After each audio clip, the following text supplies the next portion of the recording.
वहीं आज योगी कैबिनेट की बैठक हुई, फैसलों की जानकारी देने के लिए प्रेस वार्ता की जा रही है। क्या कुछ कह रहे हैं, सुनिए। 22 द्वारा औद्योगिक निवेश और रोजगार प्रोत्साहन नीति 2022 अधिसूचित की गई थी। आप सभी लोग विदित हैं। इसी क्रम में उच्च स्तरीय प्राधिकृत समिति की बैठक 25/2/2025 को की गई। इसमें 1 इकाई को लेटर ऑफ कंफर्ट निर्गत किए जाने हेतु संस्तुति की गई। Haldiram snacks private limited. उच्च स्तरीय प्राधिकृत समिति की बैठक में दिनांक 25/2/2025 में हल्दीराम स्नैक्स प्राइवेट लिमिटेड द्वारा गौतम बुद्ध नगर में स्थापित किए जाने वाली फ्रोजन रेडी टू ईट खाद्य पदार्थों के उत्पादन हेतु नई इकाई की स्थापना हेतु लेटर ऑफ कंफर्ट निर्गत किए जाने हेतु मंत्रिपरिषद से अनुमोदन दिया गया।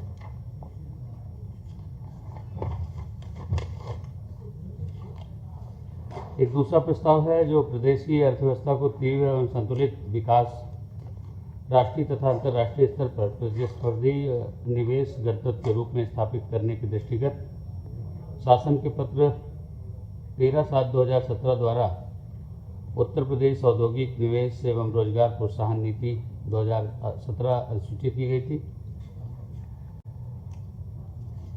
औद्योगिक इकाइयों में छूट एवं अनुदान वित्तीय सुविधाएं प्रदान किए जाने का प्रावधान किया गया है। इसमें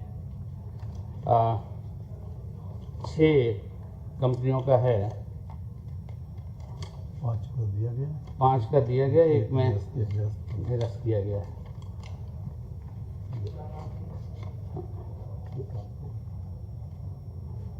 ये है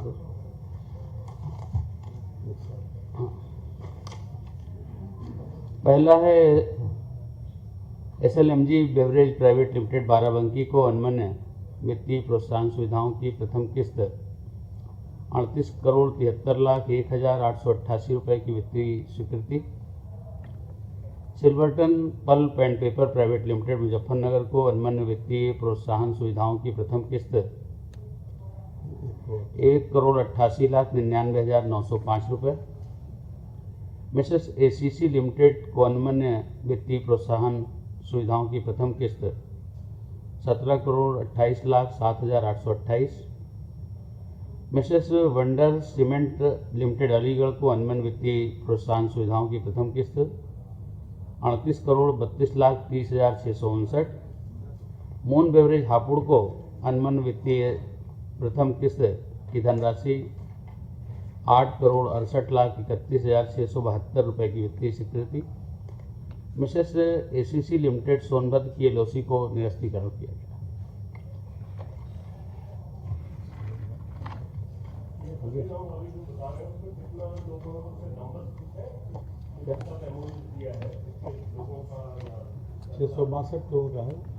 हल्दीराम 662।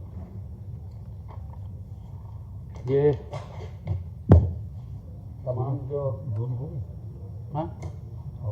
हाँ ये जो तमाम विपक्ष के महानुभाव लोग समय समय पर गलत ट्वीट करके जनता को गुमराह करने का काम करते हैं, उनके लिए करारा जवाब भी है। हर कैबिनेट में आप देखते हैं कि औद्योगिक डिपार्टमेंट, इंडस्ट्रियल डेवलपमेंट के ऐसे बहुत सारे प्रस्ताव आते हैं जो धरातल पर उतर रहे हैं और उनमें इंसेंटिव दिए जा रहे हैं।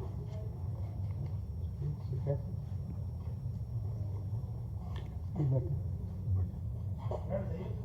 आज के जैसा कि मैंने प्रारंभ में आपको बताया, आज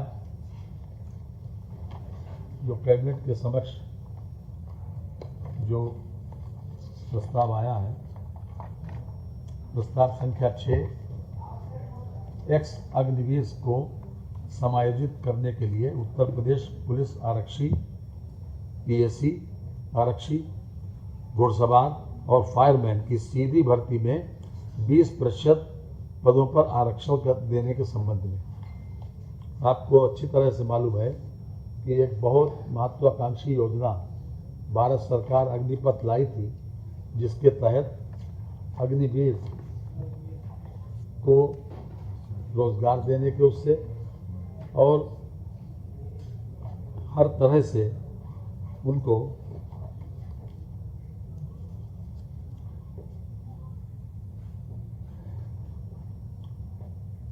स्ट्रेंथन करने के उद्देश्य से अग्निवीर योजना पहले 17.5 से लेकर 21.5 साल की उसमें उम्र रखी गई थी, 4 साल के लिए, और उसके बाद उनको इंसेंटिव देकर विदा किया जाता था। कई प्रदेशों ने और केंद्रीय फोर्सेस ने भी इसमें जो लोग एक्स अग्निवीर हुए हैं उन लोगों को अपने अपने क्षेत्र में 10% आरक्षण दिया, कहीं 10% CISF में दिया गया, BSF में, हरियाणा में 10% दिया गया, उड़ीसा में दिया गया। उत्तर प्रदेश ने कि आज मंत्रिपरिषद ने 20% हॉरिजेंटल आरक्षण देने का आज फैसला किया है। ये हॉरिजेंटल जिस श्रेणी का व्यक्ति होगा, अगर सामान्य का होगा तो सामान्य, SC का होगा तो SC, OBC का तो होगा तो OBC। ये अपने आप में एक बहुत बड़ा फैसला है उन लोगों के लिए। इसमें खास तौर से 3 वर्ष की एज रिलैक्सेशन का भी प्रावधान किया गया है। जी, हॉरिजेंटल आरक्षण तो आपको समझना चाहिए। मैंने हॉरिजेंटल कहा। हॉरिजेंटल आरक्षण का मतलब ये है कि जो हमारा अभी तक जो आरक्षण है उसमें उसी में अगर सामान्य श्रेणी का है तो सामान्य श्रेणी वाला, SC का है तो SC वाला। हॉरिजेंटल का मतलब ही यही है। अगर हॉरिजेंटल शब्द इस्तेमाल करते हैं तो इसका मतलब उसी श्रेणी का व्यक्ति उसमें अब्जॉर्ब होगा। 20% लोग जो एक्स अग्निवीर हैं उन लोगों को इस प्रकार का सेवा का अवसर दिया जाएगा हमारे उसमें। और ख़ास तौर से 4 कैटेगरी दी हैं। पुलिस में आरक्षी, पुलिस आरक्षी, PSC आरक्षी, घुड़सवार और फायरमैन, ये हमने 4 में दिया है। जी नहीं,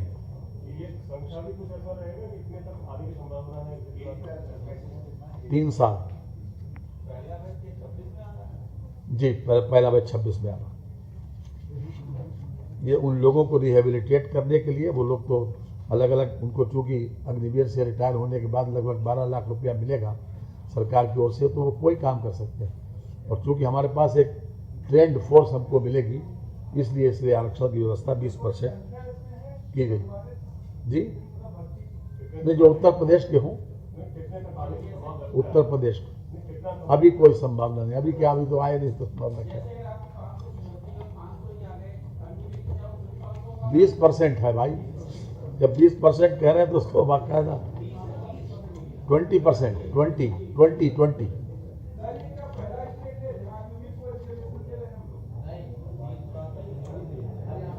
CISF और BSF में 10% दिया गया, देने की प्रावधान किया गया। हरियाणा में 10% और उड़ीसा में।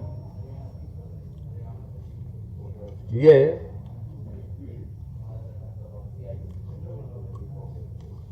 दूसरा एक उत्तर प्रदेश में सार्वजनिक वितरण प्रणाली के अंतर्गत अन्नपूर्णा भवनों का निर्माण कराए जाने के संबंध में एक प्रस्ताव आज मंत्रिपरिषद ने अनुमोदित किया है।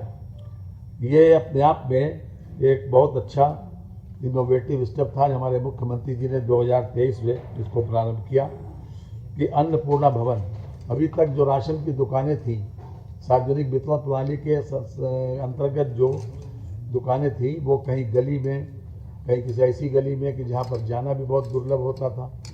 इसलिए एक ऐसी जगह पर कि जहाँ पर आसानी से ट्रक जा सके, 484 स्क्वायर फीट के एक पोर्शन ऐसा हो जिसमें गोदाम में सामान रखा जा सके, और एक पोर्शन ऐसा हो कि जिसमें वितरण किया जा सके। उसके साथ साथ जो व्यक्ति विक्रेता होगा, वितरण करता होगा, वो अपने दूसरे सामान को भी उसके साथ साथ बिक्री कर सकता है। इसके लिए हमने 2025-26 में 200 करोड़ रुपए का प्रोविजन किया है। लगभग 8.5 लाख रुपए की लागत से अभी तक 3534 जो हमारे अन्नपूर्णा भवन है वो ग्रामीण क्षेत्र में तैयार किए गए।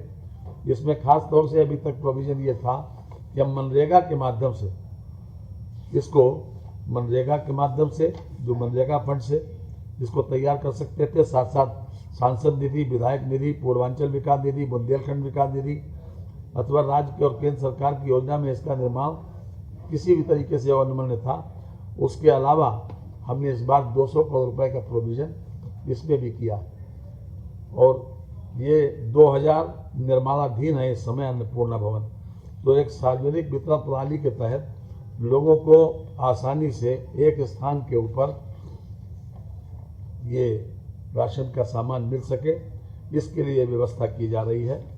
और हर प्रकार की जैसे लोडिंग अनलोडिंग में भी सुविधा हो, जो सामान लेकर आए वहाँ पर ट्रक जा सके, वो भी सुविधा का ध्यान रखा गया। तो ये अपने आप में हर वर्ष 75 एक जिले में हर जिले में 75 का लक्ष्य रखा गया है कि 75 हर जिले को बनाना है, जिसमें जितने भी मनरेगा से हो सके, नहीं तो हम स्टेट बजट से इसकी पूर्ति करेंगे।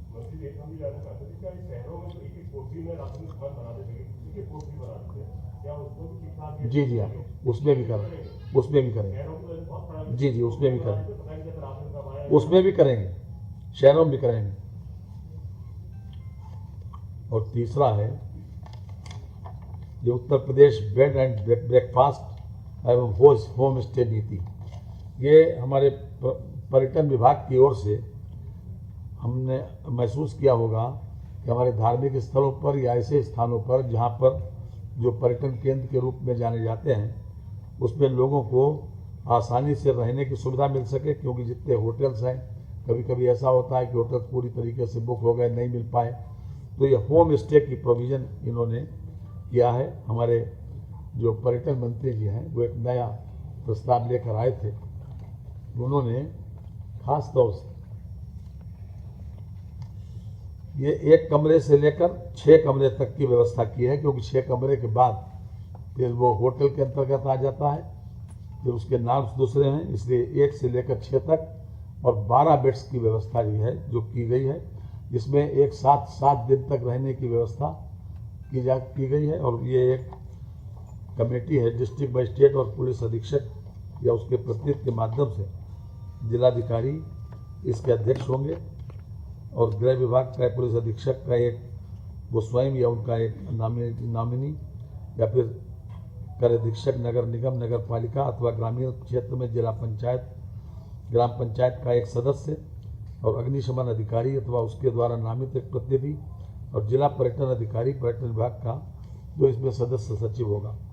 ये इसको अनुमति देंगे कि आपको होम स्टे करने की अनुमति दी जाती है जो लोग इसके लिए इच्छुक होंगे।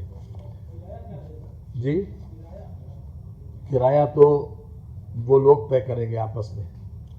सिल्वर 2000 होम स्टे आवेदन शुल्क जो लोग आवेदन करेंगे इसके लिए, उनके लिए ये है कि रूरल में 500 रुपये, 750 रुपये क्या नाम बेटर श्रेणी वाला, और सिल्वर में 2000 और 3500। देखिए जो होम स्टे करने आएगा वही देखेगा कि हमको क्या करना है।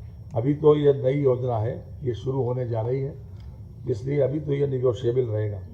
और 3 माह ये पंजीकरण की प्रभावी अवधि समाप्त होने के 3 माह पूर्व आवेदक का पंजीकरण समाप्त कर नवीनीकरण हेतु आवेदन पर्यटन निदेशालय को प्रस्तुत करना होगा। ये खास तौर से इसमें रिन्यूअल की व्यवस्था भी होगी।